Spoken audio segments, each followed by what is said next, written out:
नमस्कार. आपण यूट्यूबवर स्क्रोल करत असताना आपल्या नजरेतून त्या साध्या ॲनिमेटेड पक्ष्यांच्या हिंदी गोष्टी नक्कीच गेल्या असतील आणि त्यांचे व्ह्यूज पाहिलेत का? लाखो, करोडो. पण कधी विचार केलाय का की या सगळ्या कथांमध्ये काहीतरी कॉमन आहे का?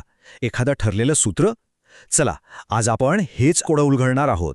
तर मग या व्हायरल कथांमागे खरंच असं काही अलिखित सूत्र आहे का? या कथांचं जे काही जग आहे त्यातील नियमांचा शोध आपण एकत्र मिळून घेऊया. चला ओळख करून घेऊया या जगातल्या एका महत्वाच्या पात्राची. बादल कावळा. तो काय म्हणतो बघा, अगं सकाळ सकाळ माझा मूड का खराब करत आहेस? मला आत्ताच स्वप्न पडायला लागलं होतं की एक वेटर माझ्यासाठी पनीर सँडविच घेऊन येत आहे. म्हणजे बघा, या एकाच वाक्यातून त्याचा आळशी आणि स्वार्थी स्वभाव किती पटकन आपल्या समोर येतो. आणि आता भेटूया या कथेच्या नायिकेला, कोमल चिमणीला. जेव्हा तिला कळतं की एका कबुतराने गरजेपोटी चोरी केलीये, तेव्हा ती काय म्हणते पहा, ताई, जर तू आम्हाला हे आधी सांगितलं असतंस तर तुला चोरी करावी लागली नसती. आपण सगळ्यांनी मिळून नीलीची मदत करायला हवी. इथेच आपल्याला या कथाविश्वाची मूळ नैतिक मूल्य दिसतात, म्हणजे दया आणि एकत्र राहण्याची भावना. आणि मग येतं तिसरं पात्र, जे अनेकदा कथेला ठिणगी देण्याचं काम करतं. ते म्हणजे क्रूर सासू. ती म्हणते, ए निरुपयोगी, तुझ्या बापाने इथे काय फुकट रेशनचं दुकान उघडलंय का की तू कोणालाही जेवायला घालतेस? ही जी स्पष्ट टोकाची क्रूरता आहे ना, तीच अनेकदा कथेसाठी एक उत्प्रेरक म्हणून काम करते. तर आपण आतापर्यंत 3 वेगवेगळी पात्र पाहिली, पण ह्या कथाविश्वातली पात्र इतकीच नाहीयेत.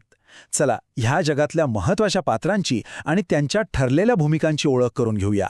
बघा, जवळजवळ प्रत्येक कथेच्या केंद्रस्थानी 2 पूर्णपणे विरुद्ध पात्रांमधला संघर्ष असतो. एका बाजूला आहे सद्गुणी नायिका कोमल चिमणी, जी मेहनती आणि दयाळू आहे, आणि दुसऱ्या बाजूला आहे दोषपूर्ण खलनायक बादल कावळा, जो आळशी आणि लोभी आहे. एकेला समाजाची काळजी आहे तर दुसऱ्याला फक्त स्वतःची. हाच तर मूळ संघर्ष आहे. अच्छा, मुख्य पात्रांव्यतिरिक्त इतरही काही पात्र आहेत जी कथानकाला पुढे नेण्यात खूप महत्वाची भूमिका बजावतात. जसं की चिकू पोपट. हा म्हणजे शहाणपणाचा आवाज, जो नेहमी योग्य सल्ला देतो, पण खलनायक त्याच्याकडे हमखास दुर्लक्ष करतो. मग आहे एक शक्तिशाली मित्र गरुड, ज्याला हुशारीने आणि थोडी स्तुती करून मदतीसाठी तयार करता येतं. आणि हो, नीली कबुतरासारखी फसवणारी पात्र, जी इतरांच्या लोभाचा फायदा घेतात पण शेवटी सुधारण्याची संधी त्यांनाही मिळते. तर मग या कथांमध्ये ज्या काही समस्या किंवा संघर्ष उभे राहतात आहे ना, ते काही अचानक घडत नाहीत. त्याची एक ठरलेली पद्धत आहे. आणि त्याची सुरुवात नेहमी एका नैतिक चुकीतून, म्हणजे पात्राच्या एखाद्या दुर्गुणातून होते. गंमत म्हणजे ही चूक होण्याची एक ठरलेली पद्धत आहे. हे 4 टप्पे आपल्याला अनेक कथांमध्ये पुन्हा पुन्हा दिसतात. पहिला टप्पा, दोष. समजा बादल कावळ्याला मधाचा मोह झाला.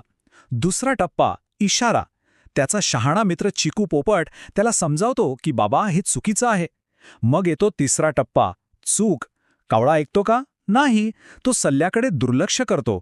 आणि मग येतो शेवटचा टप्पा, परिणाम. त्याचा प्लॅन पूर्णपणे फसतो आणि तो बिचारा मधमाशांच्या तावडीत सापडतो. हे चक्र सतत फिरत राहतं.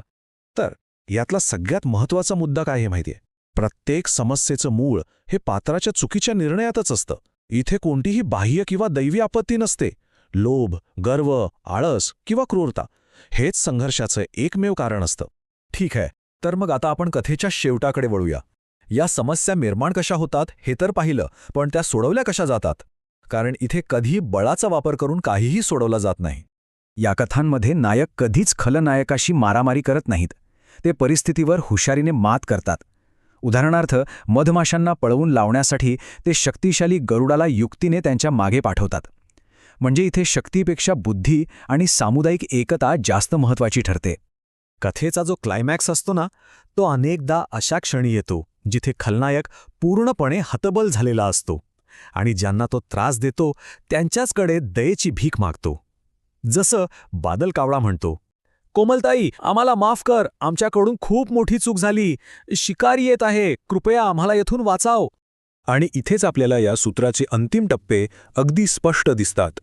आधी पश्चाताप, मग सुटका, त्यानंतर विनाअट संपूर्ण क्षमा आणि शेवटी समाजात पुन्हा एकदा सुसंवाद. म्हणजे खलनायकाला समाजात परत येण्याचा एक सोपा आणि स्पष्ट मार्ग दाखवला जातो. तर आपण हे सूत्र तर उलगडून पाहिलं, पण खरा आणि मोठा प्रश्न हा आहे की हे इतकं प्रचंड लोकप्रिय का आहे? यामागचं कारण काय असेल? थोडक्यात सांगायचं तर या कथांचा आराखडा अगदी पक्का आहे. एका पात्राच्या दुर्गुणामुळे संकट उभं राहतं, जे समाजाच्या हुशारीने सोडवलं जातं आणि ज्याचा शेवट खलनायकाच्या सुधारणेत आणि त्याला मिळालेल्या क्षमेत होतो. ही एक अशी रचना आहे जी प्रत्येक वेळी एक स्पष्ट शिकवण देते. खरं तर ह्या कथा बोधक कथांशी तीच जुनी प्राचीन रचना वापरतात आणि तिला आजच्या मोठ्या ऑनलाईन प्रेक्षकांपर्यंत अगदी यशस्वीपणे पोहोचवतात. म्हणायला हरकत नाही, हे डिजिटल युगासाठी एक कालातीत सूत्र आहे. तर मग या सगळ्याचा अर्थ काय? कदाचित या कथांचं यश या गोष्टीमध्येच लपलंय. आजच्या जगात जिथे सगळंच खूप गुंतागुंतीचं आणि अनिश्चित वाटतं, तिथे या कथा अगदी सरळ, सोपी उत्तरं देतात.